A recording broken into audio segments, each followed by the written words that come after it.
है कि सिट्रसेस जो हम कैलकुलेट कैसे करते हैं with the help of load and cross sectional area. Citrus जो है वो किसके बराबर है, load by cross sectional area. तो अगर इस इक्वेशन को आप देख ले, यहाँ पे एरिया अगर क्रॉस सेक्शनल एरिया कम है तो सिट्रस जो है बहुत ज़्यादा बढ़ेंगे, जैसे आप ऊपर यहाँ पे इसमें देख रहे हो। अगर हम अब एक टेंशन मेंबर की बात करें, जैसा कि मैंने यहाँ पे एक टेंशन मेंबर बनाया हुआ है, तो आप देखोगे यहाँ पे इसको लोड लग रहा है, यहाँ पे कनेक्टेड है गसेट प्लेट से किसी और मेंबर से, और हमने इसको कनेक्ट करने के लिए यहाँ पे बोल्ट होल्स किए हुए हैं। दो सेक्शंस पे हम बात करते हैं कि लोड का इफेक्ट या स्ट्रेसेस कैसे होंगे, ये बिहेव कैसा करेगा। सेक्शन ए की बात करें, यहाँ पे हम देखते हैं कि जो क्रॉस सेक्शनल एरिया है मेंबर का, वो एंटायर क्रॉस सेक्शनल एरिया जिसको हम बोलते हैं ग्रॉस एरिया है, वो इफेक्टिव है किसमें, लोड को रेजिस्ट करने में। और यहाँ पे बात करें तो यहाँ पे हम देखते हैं जो बीबी सेक्शन पे 2 बोल्ट होल्स इसमें किए हुए हैं, इसकी वजह से जो इसका क्रॉस सेक्शनल एरिया है वो कम हुआ है। कितना कम हुआ है, जितना इनका एरिया है 2 बोल्ट होल्स का। ए सेक्शन के कंपैरिजन में जो बी सेक्शन क्रॉस सेक्शन का एरिया है बहुत कम है, इसीलिए जो स्ट्रेसेस है ए बी सेक्शन में वो बहुत ज़्यादा होंगे as compare to A section. अब हमारी जो कोशिश होनी चाहिए इन डिज़ाइन, वो ये होनी चाहिए कि हम नेट एरिया को मैक्सिमाइज करें। नेट एरिया को हम मैक्सिमाइज कैसे करेंगे, हमें कोशिश करनी है कि जहाँ पे भी हम मेंबर्स को ज्वाइन करें या कनेक्शन प्रोवाइड करें, हम पोर्ट्स को प्रोवाइड करें इन सिंगल लाइन। इस चीज़ से क्या होगा कि जब हम बोल्ट्स को सिंगल लाइन में प्रोवाइड करेंगे, जैसे यहाँ पे 2 किए हुए हैं, ऐसा नहीं करना है, तो हम एक ही प्रोवाइड करेंगे। इससे ये होगा कि एक क्रॉस सेक्शन में खाली एक बोल्ट होल अब रहेगा, उसकी वजह से जो एरिया है क्रॉस सेक्शनल एरिया है वो बढ़ जाएगा।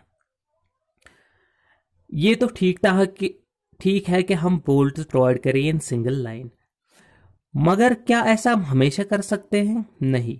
क्यों, क्योंकि ऐसा करने से जो हमारी कनेक्शन की लेंथ है वो बहुत ज़्यादा बढ़ जाती है।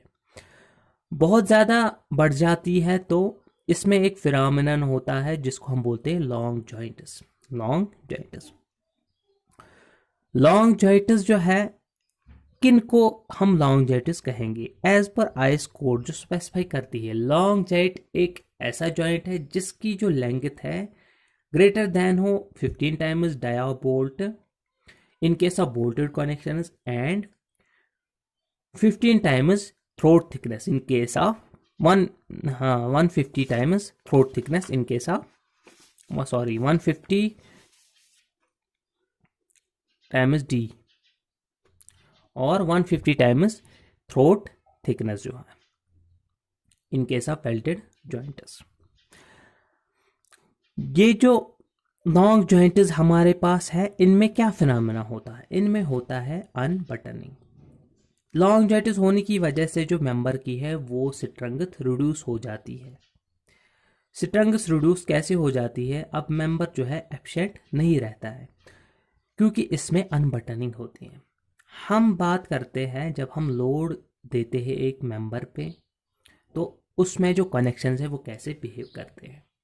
पहले जो ये आप यहाँ पे एक मेंबर देख रहे हो, यहाँ पे जो हम लोड लगा रहे हैं, इनमें ये ट्रांसफर हो रहा है इस मेंबर को थ्रू दीज बोल्ट्स।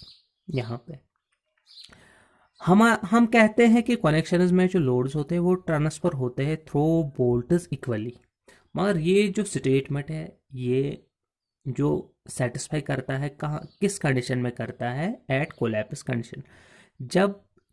लेकिन जब लोड्स हो विद इन प्रोपोर्शनलिटी लिमिट्स, तो सबसे ज़्यादा लोड्स कौन डिस्ट्रीब्यूट करते हैं, पहले ये वाले आउटर बोल्ट्स जो है, जैसे ए और ई वाले बोल्ट्स है यहाँ पे, तो मैक्सिमम लोड जो ट्रांसफर करते हैं कौन करते हैं, आउटर बोल्ट्स।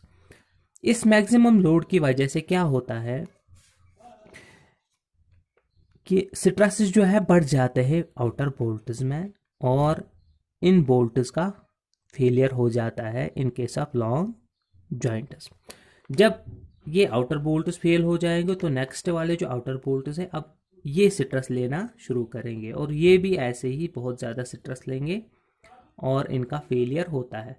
तो जो फेलियर है वो कैसा हो रहा है, स्टार्ट हो रहा है आउटर बोल्ट से टुवर्ड्स इनर बोल्ट, इसको हम बोलते हैं प्रोग्रेसिव फेलियर को, ये जो है इसको हम बोलते हैं अनबटनिंग। और एक कैरेक्टरिस्टिक प्रॉपर्टी है किनकी, लॉन्ग